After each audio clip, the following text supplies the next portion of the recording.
Hello दोस्तों, आज की कक्षा में आप सबका स्वागत है। तो दोस्तों, आज हम हिंदी साहित्य के जो भक्ति काल की क्वेश्चन कर रहे थे, उसमें से आज का हमारा पहला क्वेश्चन है, पुष्टि मार्ग के संस्थापक आचार्य कौन थे। पुष्टि मार्ग के संस्थापक आचार्य बताना है। ऑप्शन आते रामानुजाचार्य, वल्लभाचार्य, विठलनाथ और स्वामी हरिदास। तो पुष्टि मार्ग के संस्थापक आचार्य कौन थे? वल्लभाचार्य। पुष्टि मार्ग के संस्थापक आचार्य कौन थे? वल्लभाचार्य। ऑप्शन नंबर 2 सही हो जाएगा हमारा, वल्लभाचार्य। Option number 2 Vallabhacharya. अगला क्वेश्चन आता है, सूरदास किस रस का कोना कोना झाँक आए।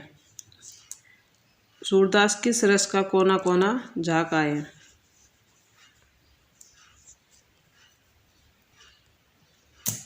ऑप्शन आते हैं वात्सल्य रस का, करुण रस का, शांत रस या रौद्र रस। तो सूरदास किस रस का कोना कोना झाँक आए। ऑप्शन नंबर 5 सही है, वात्सल्य रस। ऑप्शन नंबर 1 सही आंसर हो जाएगा हमारा, वात्सल्य रस। अगला क्वेश्चन आता है, श्रृंगार रस मंडन किसकी रचना है। श्रृंगार रस मंडन किसकी रचना है। श्रृंगार ऐसे लिखा जाएगा। श्रृंगार रस मंडन किसकी रचना है। वल्लभाचार्य, विठलनाथ, नंददास या दुर्गादास। तो श्रृंगार रस मंडन किसकी रचना है, वो है विठलनाथ की। ऑप्शन नंबर 2 सही हो जाएगा, श्रृंगार रस मंडन किसकी रचना है, विठलनाथ की। अगला क्वेश्चन आता है, संख्या की दृष्टि से सर्वाधिक रचनाएं किस कृष्ण भक्त कवियों में किसकी है। जो कृष्ण भक्त कवि है उनमें से सर्वाधिक रचनाएं किसने लिखी है। ऑप्शन आते हैं नंददास, सूरदास, मीराबाई और ध्रुवदास। तो संख्या की दृष्टि से सर्वाधिक रचनाएं जो कृष्ण भक्त कवि में करी है वो किसने करी है, ध्रुवदास ने। ऑप्शन नंबर 4 सही हो जाएगा, ध्रुवदास ने। अगला क्वेश्चन आता है, सूरदास ने कृष्ण के किस रूप का चित्रण किया है। सूरदास ने कृष्ण के किस रूप का चित्रण किया है, कृष्ण को किस रूप में चित्रित किया है। ऑप्शन आते लोकरक्षक, दूसरा लोकरंजक, योगेश्वर या ब्रह्म वर्मा।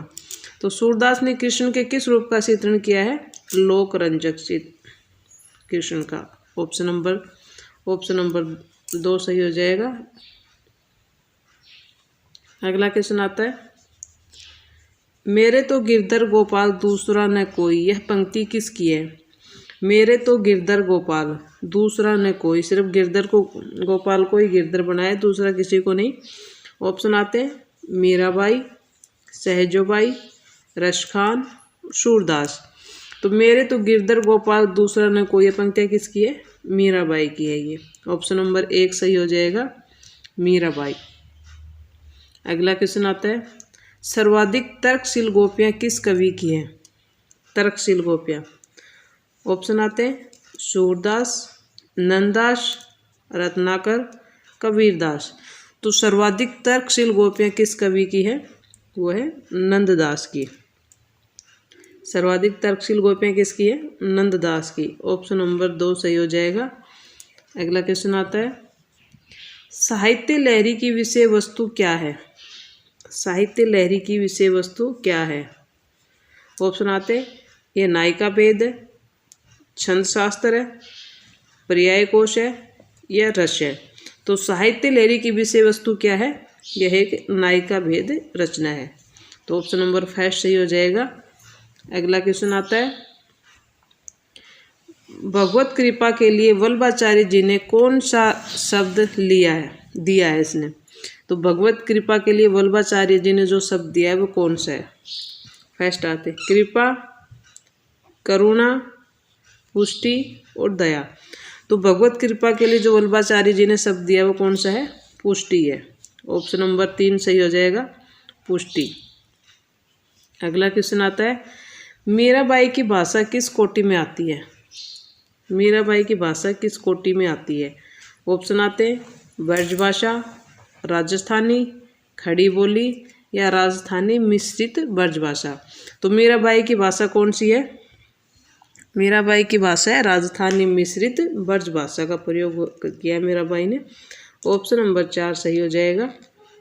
अगला क्वेश्चन आता है, गोसाई विठलनाथ ने किस रस ग्रंथ की रचना करी है? गोसाई विठलनाथ ने किस रस ग्रंथ की रचना की है? ऑप्शन आते हैं, शांत रस, वीर रस, श्रृंगार रस, भक्ति रस। तो किस रस ग्रंथ की रचना की है? श्रृंगार रस, भक्ति रस। तो गोसाई विठलनाथ ने किस रस ग्रंथ की रचना की है? श्रृंगार रस की। ऑप्शन नंबर 3 सही हो जाएगा, श्रृंगार रस। अगला क्वेश्चन आता है, नाभादास किस देवता के उपासक थे? नाभादास ने किसको अपना देवता माना था, जिसकी उपासना करते थे? श्री कृष्ण, राम, शंकर या हनुमान? तो नाभादास किसे मानते थे? राम को। ऑप्शन नंबर 2 सही हो जाएगा। अगला क्वेश्चन आता है, ब्रह्मा सूत्रों का अनुभाष्य किस आचार्य ने लिखा है? ब्रह्मा सूत्रों का अनुभाष्य किस आचार्य ने लिखा है? ऑप्शन आते हैं, शंकराचार्य, माधवाचार्य, वल्लभाचार्य या निम्बार्काचार्य? तो ब्रह्मा सूत्रों का अनुभाष्य किस आचार्य ने लिखा है? वल्लभाचार्य ने। ऑप्शन नंबर 3 सही हो जाएगा, वल्लभाचार्य ने। अगला क्वेश्चन आता है, रसखान की किस रचना में राधा कृष्ण को मालिन माली मानकर प्रेमोद्यान का गूढ़ तत्वों का सूक्ष्म विवेचन किया है?